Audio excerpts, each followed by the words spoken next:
UP मैंने सुना भी है, मैंने समझा भी है, यूपी की राजनीति से हिंदुस्तान की राजनीति चलती है और यूपी में सही सरकार का आना बहुत जरूरी है, क्योंकि जिस तरीके से मोदी सरकार ने टिकट बांटे हैं वो हम सब डेली देख रहे हैं। मुझे तो बड़ी शर्म की बात है, वैसे कहना नहीं चाहिए।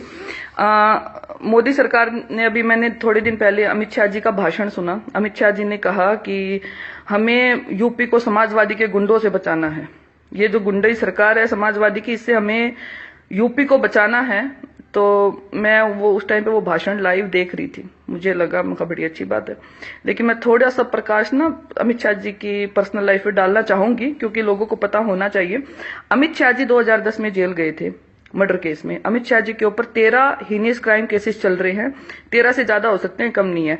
ये रिपोर्ट कहती है, आप चेक कर सकते हो, जिसमें से महिलाओं के शोषण के भी केसेज हैं, फोन टैपिंग के केसेज हैं, मर्डर केसेस, एक्सटॉर्शन केसेस हैं। बड़ी शर्म की बात है।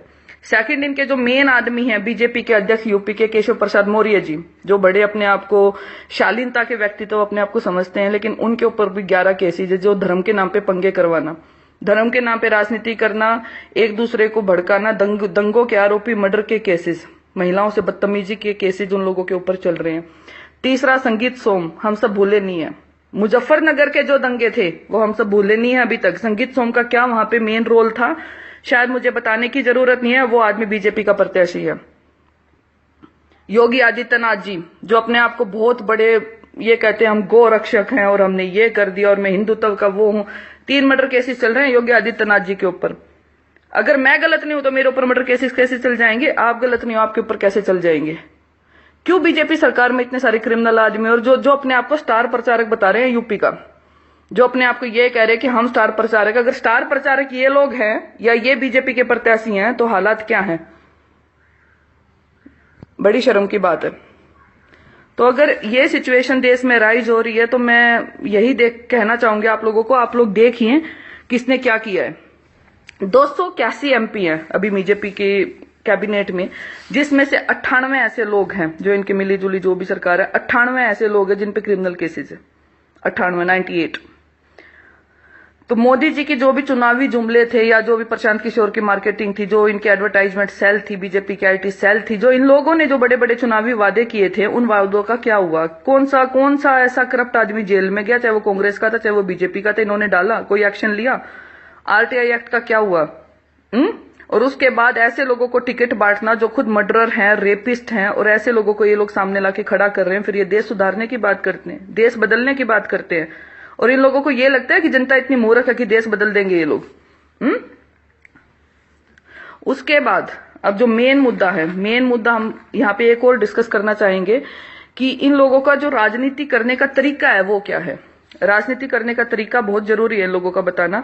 आपको याद होगा जब वाजपेयी जी की सरकार आई थी, उस टाइम पे इन लोगों ने दंगे करवाए थे, ठीक है, उस टाइम पे भी इनका चलन ही ये है। उसके बाद राम मंदिर वाला मुद्दा आज तक पेंडिंग पड़ा हुआ है। जब मोदी सरकार में इतना दम है तो क्यों राम मंदिर आज तक नहीं बन रहा है? क्यों राम मंदिर के नाम पे इतनी राजनीति हुई है?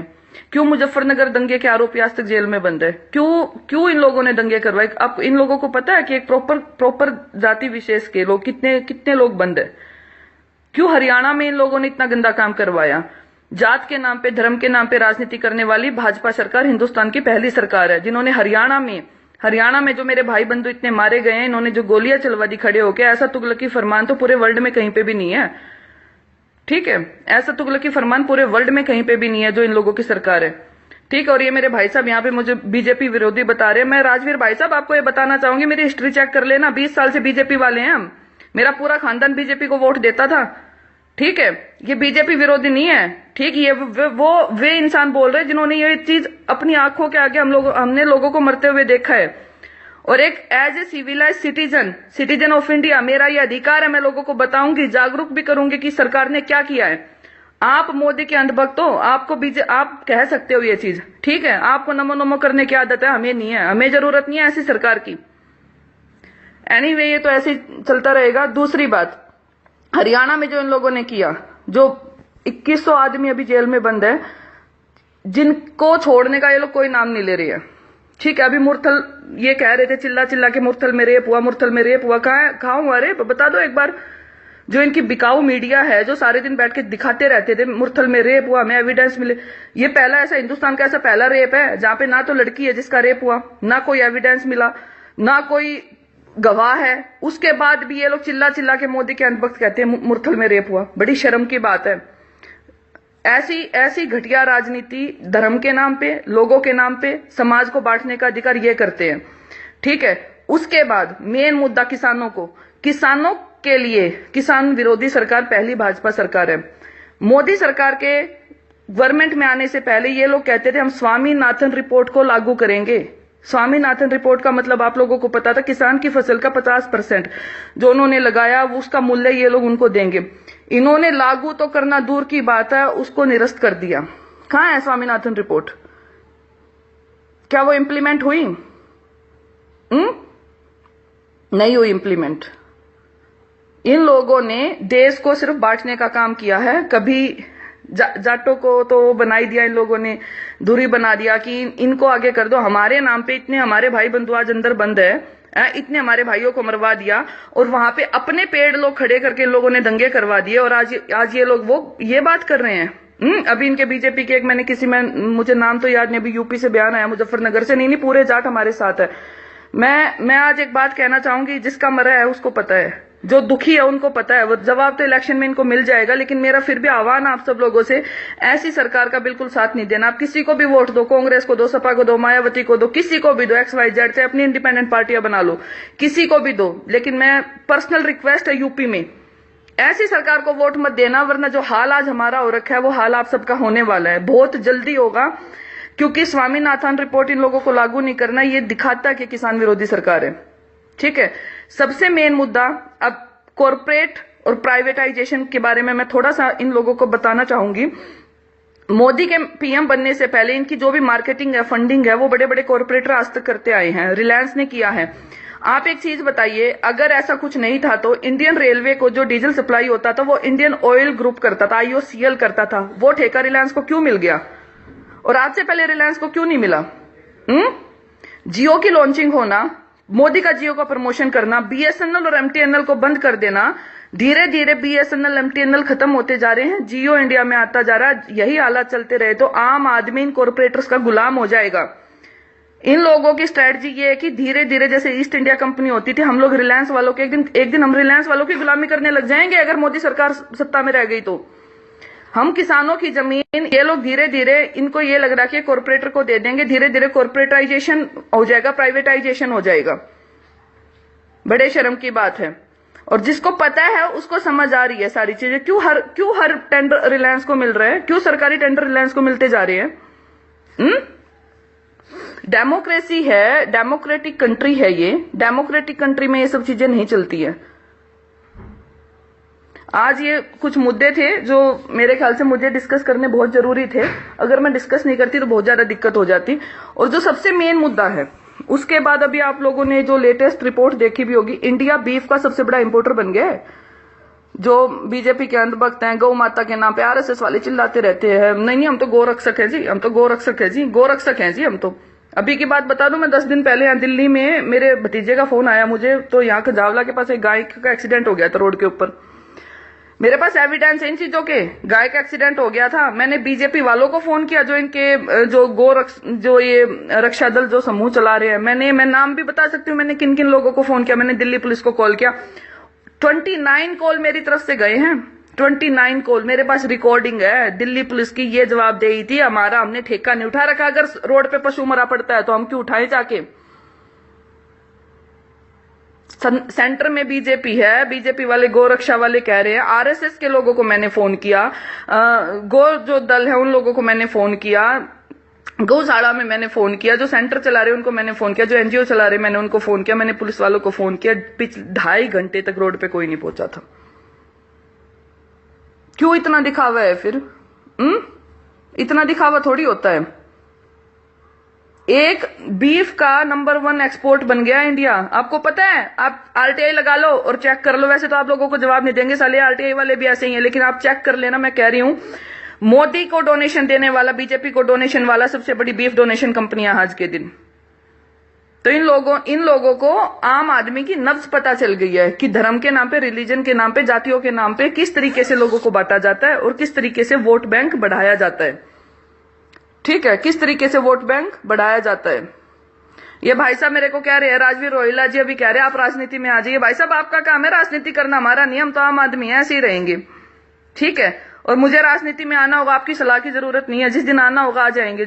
जब जरूरत लगेगी ना, हम जैसे लोगों को आगे आना चाहिए, आएंगे, जरूर आएंगे, टेंशन मत लो, जब आएंगे। लेकिन हम तो अभी मेरी इतनी एज भी नहीं है, लेकिन हाँ जितनी हमारी समझ है, जितनी हमें नॉलेज है, हम लोगों को जागरूक जरूर करेंगे आपकी सरकार के बारे में।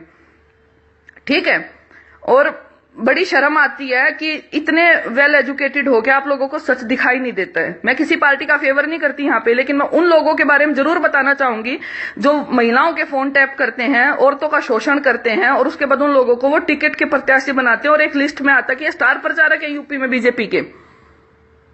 बड़ी शर्म की बात है। तो ऐसी सरकार को मैं नहीं चाहूंगी कि भाइयों आप लोग वोट करो। ठीक है, बाकी तो सबके अपनी इंडिपेंडेंट वोटिंग राइट्स हैं। रिजल्ट जिस दिन आएगा उस दिन सबको पता चल जाएगा, लोगों को पता भी है ये। लेकिन किसान विरोधी सरकार है। किसान ये नहीं कि हमारी जाति के किसान, किसान हर जाति में होते हैं। लेकिन मैंने सबसे बड़ा एग्जांपल आपको स्वामीनाथन का दे दिया है। ठीक है, स्वामीनाथन रिपोर्ट का मैंने आपको बता दिया है। जो सरकार, चाहे वो कांग्रेस है, चाहे वो बीजेपी है, चाहे वो यूपी में सपा है, चाहे वो मायावती आए, चाहे वो रालोद आए, जो सरकार हम किसानों के साथ है, हम उनका समर्थन करना चाहेंगे। क्योंकि इंडिया कृषि प्रधान देश रहा है, आज तक इंडिया कृषि प्रधान देश रहा है। और अगर हम किसानों को अगर वो फैसिलिटी नहीं मिल पा रही है, या वो फैसिलिटी हमें नहीं मिलेंगे, हमारे सब्जियों के, हमारे इन चीजों के हमें दाम नहीं मिलेंगे, तो हम ऐसी सरकार को कभी ऐसी सरकार का हम साथ नहीं देंगे। ये मेरा पर्सनल आह्वान आप सब लोगों से। और मैं उम्मीद करूंगी मेरी इन सब बातों को आप लोग नोटिस करोगे, अपने सर्कल में डिस्कस करोगे। अगर मेरी किसी भी बात में कोई भी झूठ है, ठीक है, आरटीआई लगाइए, पता कीजिए, गूगल पे भी ये सारी इन्फॉर्मेशन आप लोगों को आ जाएंगी। आप लोग सब पढ़े लिखे, जो फेसबुक जो चलाना जानता है उन सबको इतना पता होता है फिर। ठीक है, अपना इलाज ना, अपना ये सब चीजें आप अपना देख लीजिए। और मैं पर्सनल रिक्वेस्ट करूंगी यूपी इलेक्शन में। ठीक है, अब ये भाई साहब कह रहे हैं राजवीर रोहिला जी आप बीफ पर झूठ बोल रहे हो। भाई साहब चेक कर लीजिए ना, या हमें लिंक भेज दीजिए, अगर नहीं है तो मैं आपको भेज दूंगी। अभी मैं एक बार ऑफलाइन जाती हूँ, मैं आपको अभी ये बीफ वाला भी लिंक भेज देती हूँ, आप चेक कर लीजिए। और आपको ये बता दूं, जो बीजेपी की पेड आईटी सेल बैठी हुई है ना, जो आप जैसे लोग जो बीजेपी का प्रमोशन करते हो, पेड ट्विटर ट्रेंड, ठीक है, फोटोशॉप, फेक मीडिया, ये सारी चीजें मुझे पता है, टेंशन मत लीजिए आप। मुझे पता है कितने करोड़ के टेंडर यूपी में बीजेपी ने आईटी वालों को दिए हैं, कितने लोग, कितने पेड आईटी लोग बिठा रखे हैं इन लोगों ने, कितनी फेक मीडिया है, फेक पोर्टल है, फेक न्यूज है। आप जैसे जो लोग यहाँ पे बैठे हुए हैं ना, वो लोग इसीलिए बैठे हुए हैं कि आम आदमी को तुम गलत न्यूज दिखा के भड़का सको बस। ये जो सारे दिन फेसबुक पे लगे रहते हैं ना, बीजेपी के जो प्रमोशन चले रहते हैं, इन प्रमोशन के आप लोगों को पैसे मिलते हैं। और हमारे पास प्रूफ है, मेरे कम से कम ज्यादा नहीं ना, मैं आपको 25 ऐसे लोगों से मिलवा दूंगी जो बीजेपी आईटी सेल के जिन्होंने टेंडर ले रखे हैं। ठीक, हम तो सच बोलेंगे, लेकिन मुझे तो सच बोलने से कोई नहीं रोक सकता। पिछली बार मैंने सच बोला तो बहुत सारे लोगों को तकलीफ हुई थी, मुझे पता नहीं किसने कितना उल्टा सीधा भेजा था। ठीक, लेकिन मुझे तो डर नहीं लगता किसी से, मैंने तो डरना सीखा नहीं है। मैं तो सच बोलूंगी, सच ही बोला है, और जो भी बोला है वो आप लोग चेक कर सकते हो। और बिल्कुल मुझे नहीं लगता, मुझे आज एक चीज पता है, बीजेपी जैसी सरकार सिर्फ किसानों के विरोध में खड़ी है, जाटों के विरोध में खड़ी है। हमारा ऐसा कर दिया बीजेपी सरकार ने, मेरे आज भी 2100 भाई बंधु जेल में बंद है, 2100 भाई बंधु जेल में बंद। और मुझे पता है वेस्ट यूपी में हमारे जो ऊपर लोग बैठे हुए हैं, सब आह्वान कर रहे हैं, हमारी कौम बीजेपी के खिलाफ है, खिलाफ रहेगी, खिलाफ है। और उसके अलावा भी जो भी किसान है, वो जिस भी पार्टी के किसान है, जो भी आदमी किसान है ना, कोई किसान बीजेपी को वोट नहीं देगा। रिजल्ट इनके आगे आ जाएगा, क्योंकि सब इतने दुखी कर रखे हैं। हम देखेंगे कैसे कॉर्पोरेटर किसानों के ऊपर राज करेंगे। ये लड़ाई अब किसानों की और कॉर्पोरेटर की है, ये लड़ाई अब आम आदमी और बीजेपी की नहीं रही है। ठीक है, हम अपने देश को गुलाम नहीं होने देंगे दोबारा। पहले अंग्रेजों ने राज कर लिया, अभी कंपनी वाले राज कर लेंगे, न्यू को नहीं होया करें। ठीक, रिलायंस ने देश का ठेका नहीं उठा रखा, रिलायंस के गुलाम हम लोग तो नहीं बनने वाले, गुजरातियों के गुलाम हम लोग नहीं बनने वाले। हमारी अपनी जमीन, हमारे बाप दादाओं की जमीन, हम अपनी जमीन किसी को नहीं देने वाले। ठीक है, मैं तो नहीं देने वाली। मेरा वोट उस पार्टी के लिए है जो पार्टी हमारे किसानों के साथ है। बाकी आप लोगों की मर्जी है, जैसा आपको ठीक लगे। ठीक है, मेरे को जो बताना था बता दिया। और आप लोगों के जो भी क्वेश्चन है, जो भी क्वेरीज है, मैं फेसबुक पे ही हूं, मुझे किसी भी टाइम आप लोग फोन कर सकते हो, मैसेज कर सकते हो, पूछ सकते हो, आके मिल सकते हो, डिस्कस कर सकते हो, आप लोगों को जो भी है। ठीक है।